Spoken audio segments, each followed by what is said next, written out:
राहुल सोलापूरकर असतील, शरद पोंक्षे किंवा अजून काय ते चितळे वगैरे ही जी सगळी लोकं आहेत, मला असं वाटतं की वरवर पाहता लोकांना असं वाटतं की ही माणसं सांस्कृतिक कार्यक्रम करून आपलं मनोरंजन करत आहे, परंतु ते तसं न करता ते सांस्कृतिक राजकारण करण्याचा प्रयत्न करतात। भूमिका वठवणाऱ्यांनी भूमिका जरूर घेतल्या पाहिजेत, पण भूमिका वठवणाऱ्यांनी भूमिका घेताना तुम्ही इतरांच्या भूमिका विकृत करता कामा नये याचं सुद्धा भान बाळगलं पाहिजे। कालचं जे काही राहुल सोलापूरकरांचं जे स्टेटमेंट आहे ते स्टेटमेंट हे ठरवून या मातीतले लोक जे इथे तथागत गौतम बुद्ध, चारवाक बसवेश्वर, छत्रपती शिवराय, बाबासाहेब किंवा फुले, महात्मा गांधी यांना आदर्श मानणारे जे लोक आहेत ते सगळे आदर्श मोडीत काढून हेडगेवार, गोळवलकर, श्यामाप्रसाद मुखर्जी हे नवे आयकॉन स्थापित करण्यासाठी जी धडपड चाललेली आहे RSSच्या एका विंगची, त्या धडपडीचा भाग म्हणजे राहुल सोलापूरकरांचं स्टेटमेंट आहे, हे कृपया आपण समजून घेतलं पाहिजे। बाहेर देशातल्या लायब्ररीत जेव्हा ते लायब्ररी बघायला गेले होते तेव्हा युद्धनीतीच्या अभ्यासात हा सगळा प्रकार असल्याचं त्यांनी म्हटलं। मुळात राहुल सोलापूरकर सारख्या कॉप्या करून पास झालेल्या लोकांनी कुठल्या तरी बाहेर देशात जाऊन लायब्ररी वाचली असेल असं सुतराम वाटत नाही, कारण ज्याचं वाचन असेल,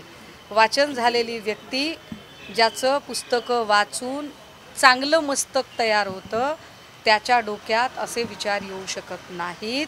ही संघांनी पुरवलेल्या पुरवण्यांवर जी ही माणसं पोचलेली आहेत अशा बांडगुळांकडून आम्हाला हे अपेक्षितच नाही आहे। मुळात या सगळ्यांवर मुख्यमंत्री महोदय काय भूमिका घेतात हे जास्त महत्त्वाचं आहे, कारण विश्व मराठी साहित्य संमेलनामध्ये फडणवीस साहेब पुण्यामध्ये येऊन असं म्हणत होते की मी परत आलो या वाक्यात, आता मी हे वाक्य एन्जॉय करतो, या एका वाक्यावर त्याच्या शब्दांवर कोट्या करणारे देवेंद्रजी काय त्यांना शब्दांचे अर्थ कळत नाहीत? एकीकडे मतं मागण्यासाठी तुम्ही छत्रपती शिवरायांचा फोटो तुमच्या प्रचारामध्ये वापरता आणि दुसरीकडे छत्रपती शिवरायांची अशा विकृत पद्धतीने बदनामी करणाऱ्या लोकांना पाठीशी घालता।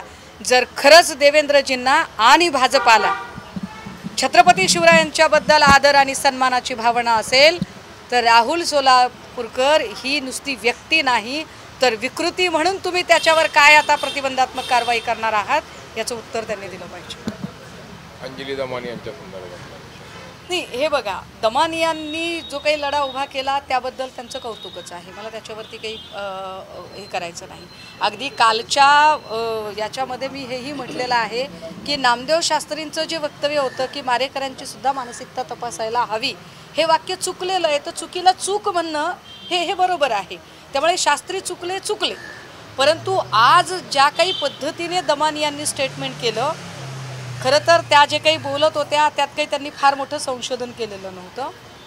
एका खाजगी कॉन्ट्रॅक्टरने कोर्टामध्ये जी प्रेयर सादर केली होती त्या प्रेयरमध्ये जे मुद्दे मांडलेले आहेत तेच मुद्दे आज त्यांनी पत्रकार परिषदेमध्ये घेतलेले आहेत, परंतु ते मुद्दे घेत असताना त्यांनी जे वाक्य वापरलं की याच्यात सुद्धा एक डेप्युटी सेक्रेटरी आहे आणि त्याचंही नाव कराडच आहे, हे वाक्य जातीय रंग देणारं वाक्य आहे। हे वाक्य संतोष देशमुख साहेबांच्या एकूण हत्येच्या मारेकऱ्यांना शिक्षा उभी करण्यासाठी जे काही आंदोलन उभं केलं जाते त्याच्यावरचा फोकस हलवणारं वाक्य आहे, कारण तोही कराडच आहे असं ज्या वेळेला त्या म्हणतात त्यावेळेला त्या ठरवून एका जातीला टार्गेट करताहेत हे लक्षात येतं। कराड नावाची काही प्रत्येक व्यक्ती गुन्हेगारच असते असं त्यांना म्हणायचं आहे का? मग या न्यायाने विश्वनाथ कराड साहेब, ज्यांना आपण विदा कराड नावाने ओळखतो आणि ज्यांनी विश्वशांती केंद्रासारखं एक महत्त्वाचं ठिकाण स्थापित केलेलं आहे, काय तुम्ही त्यांना सुद्धा गुन्हेगार ठरवणार आहात का? निश्चितपणे संतोष देशमुखांच्या प्रकरणातील प्रत्येक मारेकरी आणि त्या मारेकऱ्यांचा मास्टरमाइंड, मग अगदी वाल्मिक कराडच काय धनंजय मुंडे असतील तरीसुद्धा या लोकांना शिक्षा व्हावी, प्रश्नच नाही। परंतु हे सगळं करत असताना तुम्ही जर संतोष देशमुख यांचं हत्या प्रकरण राजकीय इष्टापत्ती म्हणून बघत असाल आणि त्याच्या आडून जर ठरवून एखाद्या जात समूहाला टार्गेट केलं जात असेल तर ते नक्की वाईट आहे।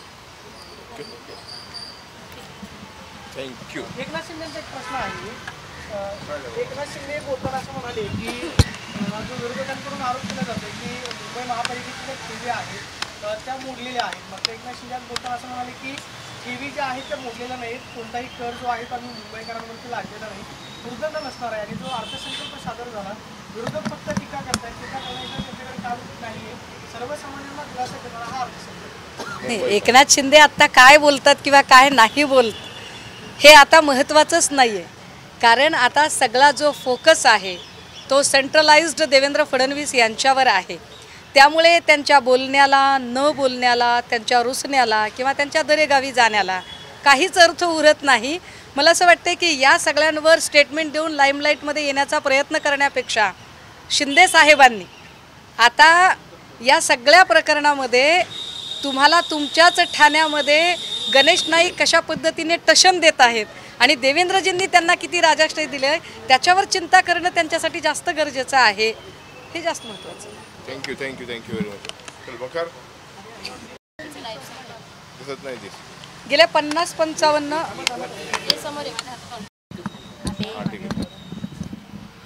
चला रोड. गेल्या 50-55 दिवसांपासून संतोष देशमुख हत्या प्रकरणात रोज नवनवीन खुलासे येत आहेत. परंतु हे नवनवीन खुलासे येताना अंजली दमानियांनी जे काही आरोप केले आणि आजच्या पत्रकार परिषदेतही त्यांनी जी भूमिका मांडली त्या भूमिकेत त्यांना पत्रकारांनी एक प्रश्न विचारला होता की या सगळ्यांच्या संबंधाने तुम्ही तत्कालीन मुख्यमंत्र्यांना काही प्रश्न विचारणार आहात का. त्यावर ते असं म्हणतायत की मला वाटत नाही की मुख्यमंत्र्यांना काही माहिती असेल. स्पष्ट अर्थ आहे की 50-55 दिवसात हे सगळे आरोप होताना दमानियांकडून कुठेतरी एकनाथ शिंदे आणि देवेंद्र फडणवीस या दोघांना एका सेफ झोनमध्ये ठेवण्याचा प्रयत्न होतोय का. कारण सगळं जेव्हा चालू आहे त्यावेळेला मुख्यमंत्र्यांना माहीत नाही असं असूच शकत नाही. किंबहुना जर देवेंद्र फडणवीस हे चाणक्य आहेत असं आपण समजत असू तर चाणक्य व्यक्तीला एवढे घोटाळे झालेत हे माहीतच नव्हतं का. आणि जर माहीत असेल तर मग माहीत असून पुन्हा त्यांनी धनंजय मुंडेंचा मंत्रिमंडळात समावेश का करून घेतला. हे नेमके प्रश्न आज दमानियांकडून पत्रकार परिषदेत उपस्थित करणं अपेक्षित होतं पण ते झालं नाही.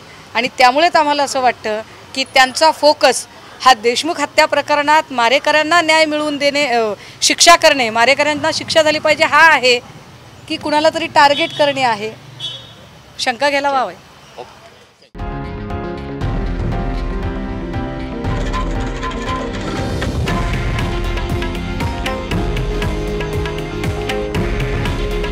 हे आहे देशातील नंबर 1 न्यूज नेटवर्क आणि आपण पाहत आहात TV9 मराठी.